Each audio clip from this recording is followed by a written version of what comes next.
2 years ago, director Wong Kar-wai achieved cult status with Chungking Express, a low-budget, high-energy look at the perils of modern romance. The movie struck a chord with metropolitan lovers around the world. Shot guerrilla style in the back alleys and front roofs of Hong Kong, it combined frenetic camera work with a wistful awareness of the difficulties of connecting emotionally in the teeming city. Quentin Tarantino snapped up Chungking Express for his distribution company, obviously responding to its energy and visual flair. Wong Kar-wai's latest picture, Fallen Angels, is equally stylish, but with a darker edge, its millennial mood reflecting the anxieties of the colony on the eve of being handed over to China. Moving Pictures asked the director for a guided tour of his city on the verge of a nervous breakdown.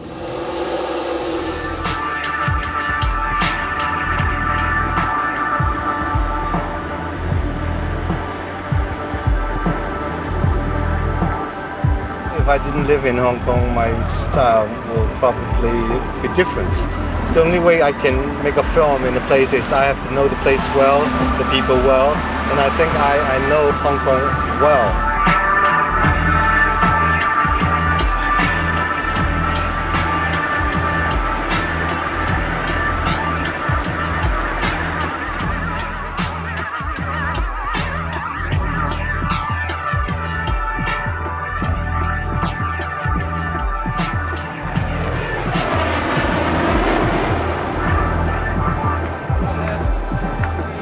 Main entrance of Chungking Mansion, and Chungking Express start from here. 我是一个警察，我的名字叫做何志武，编号2223。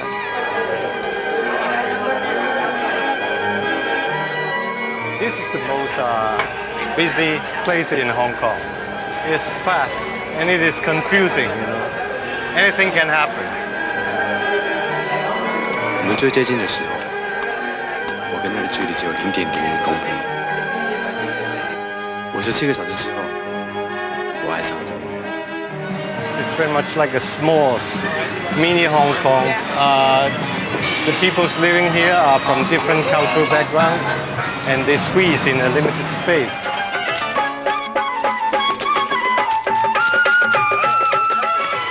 This is the shop. This is the grocery stores where I buy the music for Chungking Express, the Indian music. It's not very expensive. It costs only $20 Hong Kong. This is the place where we shoot the shooting scene in Chungking Express with Bridget Lin shooting 2 Indians. This is the place.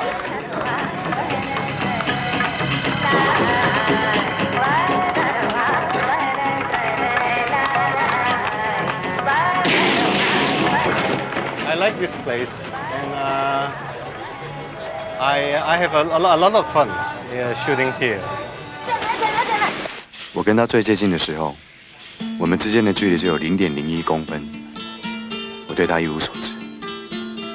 6个钟头之后，他喜欢了另外一个男人。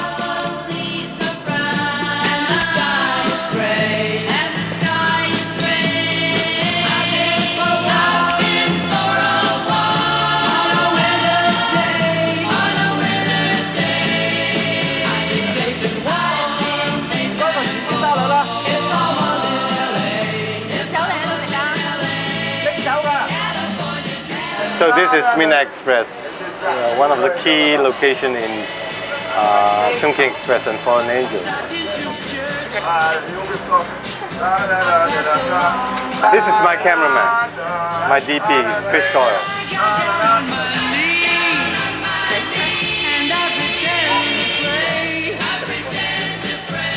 Basically, you're shooting in these kind of places where we're going to get hustled off the street anyway. You're shooting in the airport or the MTR or Chungking Express where you're going to be shot if you stay more than 10 minutes, in one place. So you kind of, it's kind of, the style is dictated by the circumstances in which you work. Oh my God, not you. Well, anyway, welcome anyway. This is where I live. In the film, this is basically where Tony Leung lives. And when he was not home, Fei Wong, who is like working in Midnight Express, she'd break in every day to see what this boy that she'd fallen in love with was really doing in his life. Never let a film crew into your apartment. I lost most of my CDs, I lost my fax machine, the phone never worked again for a year. It was overtaken.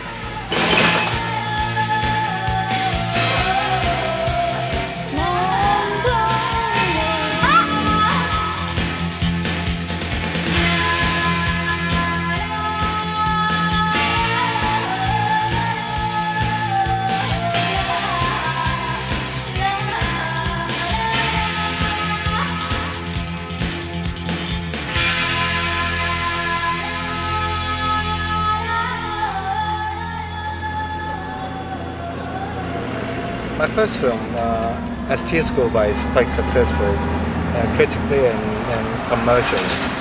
And my second film is not so good in box office because they expect something like a standard martial art movies. Most of the Hong Kong audience, they like linear narrations, very simple films.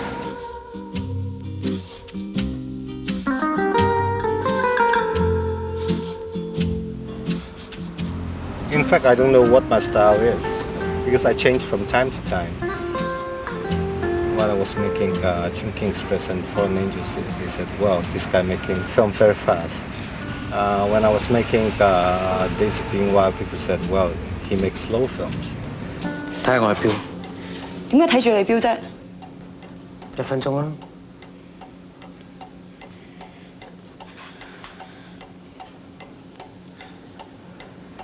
I think I would consider myself influenced by the East traditions more than the West. Maybe my films looks more westernized than other Chinese cinemas, Chinese filmmakers, but I think in the heart it is quite Eastern thinking. I'm very aware of time because it's gone and it won't come back. That is very Eastern. 有一日有個人指住鐘同我講，佢話會因為嗰分鐘而永遠記得我。我嗰陣時係覺得好好聽。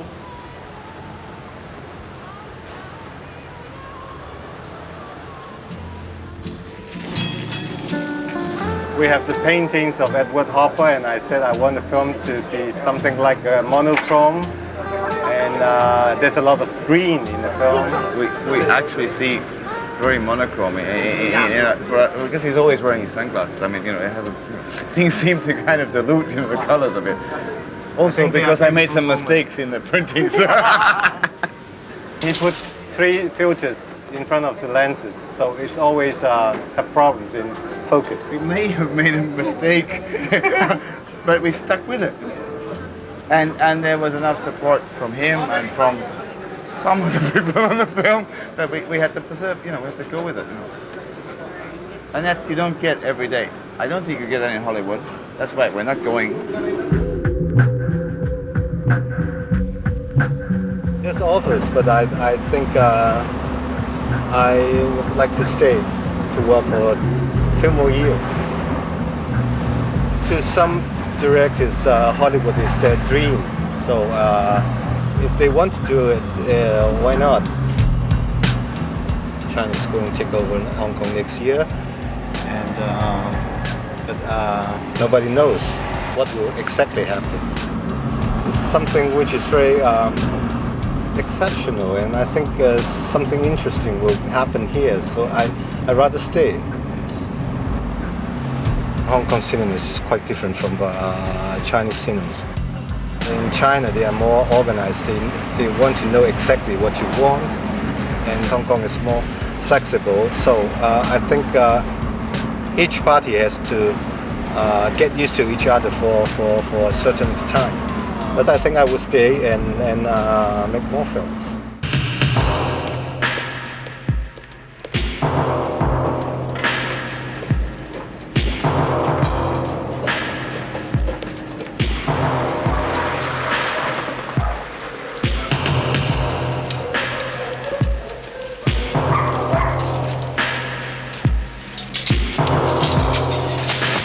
On the first day of shootings, we work in a very small tea house. The only way we can do is to shoot with a wide-angle lens. But I think we should do something more interesting. So I asked Chris to have extremely wide angle lens. He said, yes. But in that case, the face of Michery looks like a banana.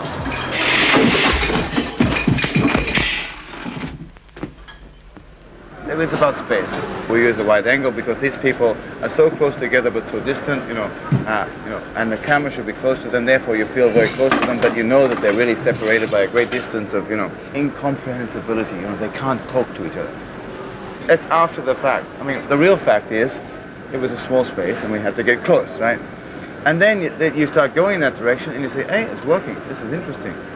And then you try and put on another lens and you say, shit, I mean, anything else doesn't work.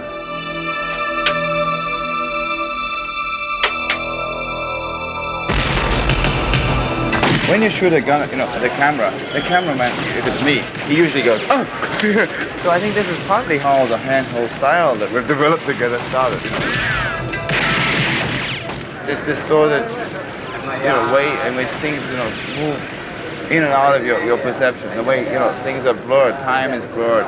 The way things sort of jump, and suddenly you're in a different space and you realize it's how you perceive violence.